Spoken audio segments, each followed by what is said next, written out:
Saya muliakan kedua mempelai keluarga besar yang insya Allah dirahmati Allah Subhanahu Wa Taala, terkhusus adinda saya Aurel dan Tedo yang insya Allah dirahmati Allah Subhanahu Wa Taala. Izinkan saya menyampaikan beberapa petua-petua agama, bukan dari nasihat das atlatif, tapi nasihat agama.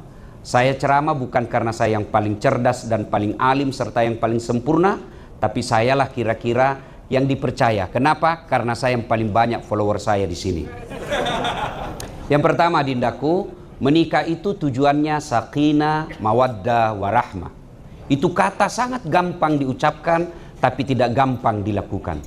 Sakinah, kalau diterjemahkan ke bahasa Indonesia, bahagia. Tapi tidak semua bahagia disebut sakinah. Bahagia sakinah ini adalah makna menurut bahasa Arab. Sakinah itu bahagia setelah melewati beberapa cobaan. Berarti tidak mungkin ada rumah tangga sakinah tanpa ada cobaannya. Itu dulu yang harus Anda pahami. Adinda berdua, tidak mungkin rumah tanggamu bahagia tanpa melewati cobaan-cobaan. Cobaan apa? Satu, cobaan perbedaan. Yang tadinya cuma 2 orang tua, sekarang sudah 4 orang tua. Yang tadinya orang tuanya Aurel sangat paham sama Aurel, tapi jangan harap orang tuanya Tedo paham seperti pahamnya ibu bapakmu. Maka terjadi perbedaan. Maka ketika perbedaan ini terjadi, pasti akan mengguncang rumah tangga. Karenanya tidak mungkin ada rumah tangga yang bahagia tanpa guncangan perbedaan itu. Kedua, perbedaan dari segi latar budaya. Ada barangkali latar budayanya yang Jawa, ada yang latar budaya Jawa saja kan beda. Ada Jawa Surabaya, ada Jawa Semarang, ada Jawa Solo. Akan berbeda ini. Maka percaya setelah menikah ini, perbedaan itu akan mengguncang rumah tangga. Yang kedua adalah cobaan ekonomi. Tapi percaya dindaku berdua, bukan ekonomi jaminan satu-satunya orang bahagia. Kalau gara-gara bahagia itu ekonomi, maka tidak ada anak orang kaya yang pisah. Tapi kecenderungannya saya lihat berapa banyak orang miskin bertahan rumah tangganya, sementara orang kaya, populer, pejabat tidak tahan rumah tangganya. Kenapa? Kaya, populer, kemudian cerdas, jabatan, itu yang membuat biasa pasangan sombong. Anak pejabat, anak orang kaya, populer, biasanya potensi sombong. Kalau sudah sombong, dia anggap remeh pasangannya. Kalau sudah dianggap remeh pasangannya, maka percaya tidak akan ada rumah tangga yang harmoni. Ekonomi jangan cemas. Tahu cicak, Aurel? Tedo? Apa makanannya cicak? Nyamuk. Tidak masuk akal tuh. Cicak di dinding, nyamuk terbang. Bagaimana ketemunya? Satu terbang, satu di dinding. Iya toh? Tapi masih ingat lagu waktu kita kecil. Cicak-cicak di dinding, diam-diam merayap. Datang seekor nyamuk, nyamuk yang datang. Tidak dikatakan cicak lompat ke nyamuk. Patah-patah cicak kalau dia lompat kejar nyamuk. Tapi Allah yang ngatur rezeki. Aurel, tidak usah cemas, suamimu sudah punya kerja. Insya Allah kau tidak akan sengsara dari segi ekonomi. Yang membuat rumah tangga sengsara dari ekonomi bukan karena tidak ada rezekinya, tapi karena cara hidupnya menghadapi rezeki. Contoh, baru-baru ada yang ngutang sama saya, Ustadz mau ngutang. Kenapa? Istriku melahirkan, terus untuk susu, kaleng, dan apalagi untuk popok. Saya bilang kamu ngutang karena kamu mau pakai popok sama susu. Susu kaleng, coba pakai gaya hidup ibu-ibu dulu. Melahirkan beberapa kali tidak pakai popok. Apa dia pakai? Ibu-ibu masih ingat? Ibu Desi pasti ingat ini. Apa dipakai dulu? Kain. Dibawa kain plastik. Kalau ibu yang cerdas 3 kali, yang ibu rajin 4 kali ganti kainnya itu satu malam. Ibu yang malas, dia biarkan anaknya sampai berenang pagi-pagi. Iya kan? Kalau pakai popok, pagi ganti, siang ganti, tengah hari ganti, sore ganti, malam ganti. Berapa kali ganti? Bisa 200.000 satu minggu. Kalau tidak ada duitmu, pasti kau minjam. Apalagi susu. Al-Quran mengatakan deh Aurel nanti jangan pakai susu kaleng. Pakai susu ASI. Itu Quran memerintahkan menyusui anakmu 2 tahun. Disebut angkanya oleh Allah. 2 tahun. Kenapa? ASI itu satu praktis. Tidak perlu beli sedotan. Compeng, apa orang Makassar bilang compeng. Nggak perlu lagi pakai kaleng-kalengnya. Itu kan lihat ibu-ibu sekarang. Dot, apa sih itu namanya itu yang di situ, Bu? Dotnya itu berapa? Beli 5. Belum lagi botol-botolnya, belum lagi tempat bawanya, belum lagi tempat susunya. Itu sudah berapa ratus ribu. Tapi coba kalau pakai ASI, praktis, tinggal keluarin, sak, selesai. Nggak perlu beli kaleng. Ada lebih, kasih bapaknya sedikit. Iya kan? Nah, ekonomi tidak mungkin Allah membiarkan rumah tangga kelaparan. Tapi hamba itulah yang tidak tahu menyikapi ekonominya. Aurel, adindaku yang cantik, kalau suamimu gajinya cuma 8 juta, supaya kamu bahagia rumah tangga, gaya hidupmu 6 juta. Insya Allah masih ada 2 juta safety-nya. Tapi kalau gaji suamimu 9 juta, gaya hidupmu 15 juta, pasti kau tidak akan pernah bahagia dalam rumah tangga. Ya? Yang ketiga, perbedaan apa cobaan itu? Cobaan dalam kesetiaan. Kenapa perempuan sekarang ini pencemburu? Karena laki-laki yang tidak setia. Perempuan itu dia sanggup menunggu suaminya bertahun-tahun tidak dikasih nafkah, tapi dia tidak bisa menahan cemburu meskipun 1 detik. Maka selesai menikah, Tedo, jaga perasaan istrimu. Ini saya dari tadi lihat bapaknya si Aurel selalu pegang tisu. Inilah yang disebut air mata keharuan. Coba lihat ibunya, coba lihat istrimu dek, cantik betul. Coba lihat giginya lengkap, telinganya original, masya Allah. Coba kau lihat siapa yang ngurus? Ibu bapaknya. Jangan sampai kamu kecewakan dia dengan mengkhianatinya. Coba itu waktu kau menikah tadi itu, dengar itu. Saya terima nikahnya. Apa yang jadi mahar? Apa itu tadi? 2025 US dollar. Tidak seberapa itu, bos. Apalagi seperangkat alat sholat itu juga belum tentu dipakai. Pasti dikasih yang lebih bagus nanti. Cuma itu maharnya.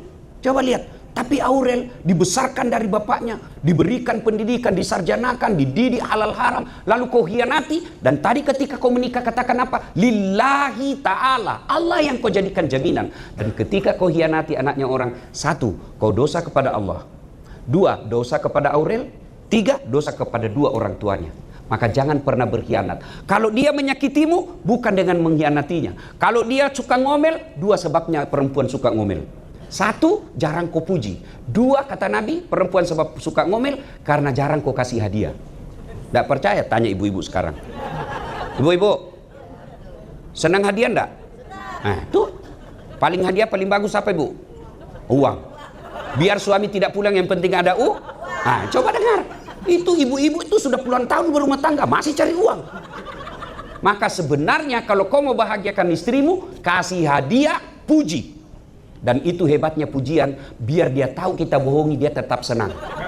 Makin cantik kau sayang. Padahal dia tahu bohong, dia senang juga itu.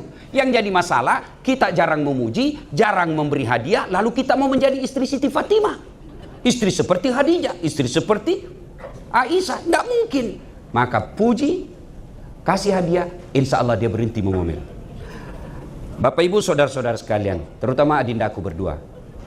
Masalah berikutnya dalam rumah tangga adalah kesetiaan itu, maka perempuan juga harus membuat suaminya setia.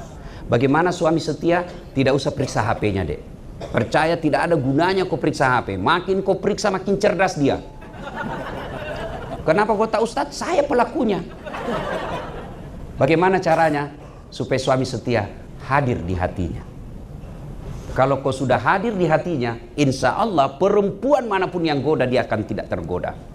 Bagaimana supaya hadir di hatinya? 1, muliakan orang tuanya. Kami ini laki-laki, kalau kau muliakan orang tua kami lebih muliakan istri. Bagaimana kami mau hormat sama istri kalau baru duduk pulang dari kapan datang mak? Baru sayang, kapan pulang? Jangan sampai seperti itu. Kalau perlu kamu yang minta supaya datang.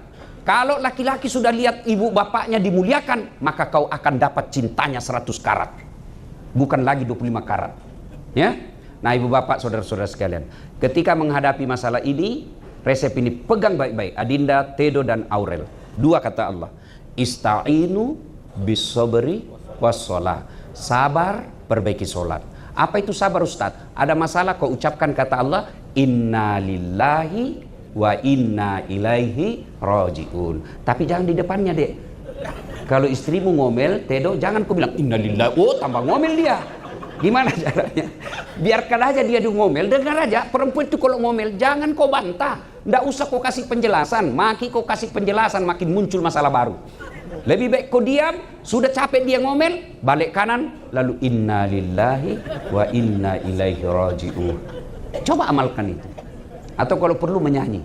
Kalau saya, Dek, Tedo, kalau istri saya ngomel, saya buka baju lalu saya peluk, baru saya menyanyi. Bila kamu di sisiku. Oh, sudah berhenti tuh. Masih juga ngomel, makin ku keras pelukannya, lalu saya menyanyi. Insaflah wahai manusia. Berhenti dia. Satu ya, sabar. Yang kedua, sholat. Ada satu saya lupa. Sabar itu satu, ucapkan innalillah. Yang kedua, tahan marah. Tahan marah. Tidak ada kesabaran kalau sudah marah. Maka begitu marah, begitu ngomel, tahan marah. Yang kedua, resep menghadapi masalah, salat. Sholat.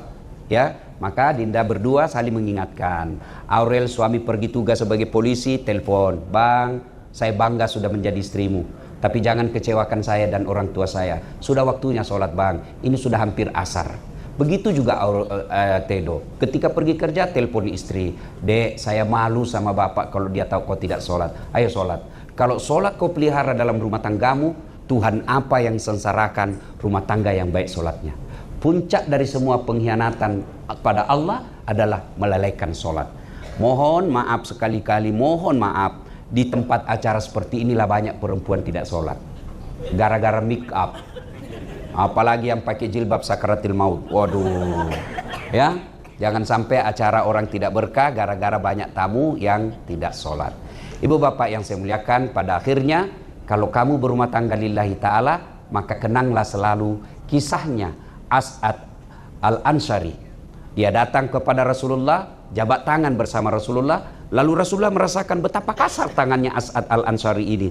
Lalu Nabi bertanya, kenapa kasar begini tanganmu? Kata As'ad al-Ansari, ya Rasulullah, saya buruh. Kerja saya mengambil batu di gunung yang besar-besar, aku pecah-pecah, lalu aku jual. Maka tanganku kasar. Lalu Nabi mencium tangan beliau itu. Satu-satunya sahabat yang pernah dicium tangannya oleh Rasulullah, dialah As'ad al-Ansari. Dia cium tangannya, lalu Nabi bersabda, tanganmu inilah yang mencari nafkah. Yang kasar, karena kau mencari harta yang halal, tanganmu inilah yang menghindarimu dari api neraka. Maka Dindaku, carikan harta istrimu, tapi jangan menghalalkan segala cara. Aurel, ketika kau terima rezeki dari suamimu, bersyukur kepada Allah, jangan lihat nilainya, tapi hargai jeripaya suamimu, sekecil apapun itu hasilnya, maka insya Allah Allah akan berikan keluarga sakinah, mawaddah, warahmah. Terima kasih. Usikum wa nafsi bitaqwallah. Sebelum kita akhiri, mari kita berdoa kepada Allah Subhanahu wa taala. A'udzubillahi minasyaitonir rajim. Bismillahirrahmanirrahim. Allahumma shalli ala sayidina Muhammad wa ala ali sayidina Muhammad. Allahumma ghfir lil mu'minina wal mu'minat wal muslimina wal muslimat al ahya'i minhum wal amwat. Innaka sami'un qaribun mujibud da'wat wa kadiyal hajat. Allahumma ghfir lana. Allahumma ghfir lana. Allahumma ghfir lana. Waliwalidaina warhamhuma kama rabbayana saghira. Ya Allah, saat yang beri hidayah, berikanlah hidayah kepada kami semua ya Allah, terkhusus kepada mempelai pengantin baru ya Allah. Tunjukkanlah yang hak adalah hak dan berikan kesanggupan melaksanakannya. Tunjukkan yang batil adalah batil dan berikan kesanggupan menghindari dan memeranginya. Ya Allah, saat yang maha membalas, balaslah segala kebaikan tamu-tamu kami ya Allah. Balaslah segala kebaikan orang-orang yang telah mewakafkan waktu, harta dan ilmunya untuk acara ini. Angkat harkat dan martabatnya, wujudkan cita-citanya, bahagiakan keluarganya, dan jika kelak menghadap kepadamu, hadapkan dalam iman. Rabbana atina fid dunya hasanah wa fil akhirati hasanah wa qina adzabannar.